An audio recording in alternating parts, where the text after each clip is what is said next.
Per noi è una grossa esperienza perché oggi finalmente ci troviamo anche a far vedere quello che facciamo non solamente nel mondo della ristorazione, quindi in un albergo, ma in una fiera, quindi è un momento anche per me di orgoglio. Il nostro compito è di fare innamorare questi giovani a questa professione perché sarà il futuro dell'Italia.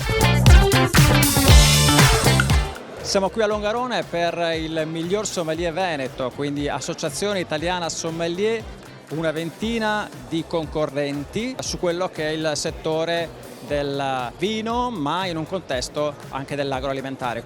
Questi concorsi sono importantissimi perché praticamente questi giovani che partecipano sono il nostro futuro nelle sale. Oggi abbiamo premiato la ristorazione dell'eccellenza del Veneto, che eravamo al 47, che è già un bel dato importante.